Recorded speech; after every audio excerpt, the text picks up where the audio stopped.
Вечером небольшой бар на окраине Лос-Анджелеса был наполнен гулом голосов, музыкой и запахом дешевого виски. За стойкой сидела высокая темноволосая женщина, Линда, жена Стивена Сигала. Она спокойно пила свой коктейль и ждала мужа, который задерживался после тренировки.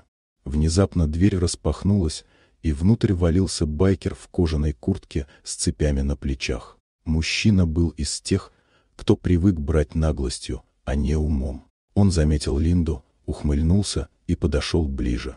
«Ну что, красавица», — сказал он, перегородив ей дорогу локтем. «Не хочешь составить компанию настоящему мужику?» Линда холодно посмотрела на него и вежливо ответила: «Нет, спасибо. Я жду своего мужа». Байкер расхохотался так громко, что на него обернулись соседи за столиками. «Мужа? Да он, наверное, тряпка, если оставил такую женщину одну в баре».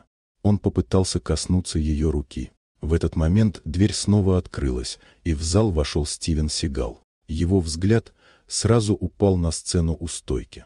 Высокий, спокойный, он двигался без спешки, но от его походки веяло угрозой.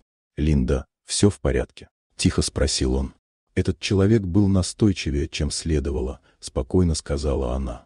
Байкер усмехнулся, даже не поняв, кто перед ним. «А ты кто такой, длинноволосый? Думаешь, напугаешь меня?» Сигал сделал шаг вперед. Его лицо оставалось каменным, но глаза сузились. «Я тот, кто сейчас объяснит тебе правила», — сказал он низким голосом. Байкер попытался схватить Стивена за плечо, но не успел. В одно мгновение его рука оказалась вывернутой, а он сам прижатым к стойке. Бар наполнился хрустом дерева и его собственным криком. «Ошибки случаются», — спокойно сказал Сигал, усиливая захват. «Но лучше учиться на чужих, а не на своих». Байкер, корчась от боли, закивал. «Ладно, ладно, больше не буду». Сигал отпустил его так же внезапно, как схватил. Байкер, тяжело дыша, отступил и поспешил к выходу, не смея больше произнести ни слова. В баре повисла тишина. Все посетители молча наблюдали за сценой. Стивен спокойно обнял Линду за плечи и сказал: «Пойдем домой, тут слишком шумно».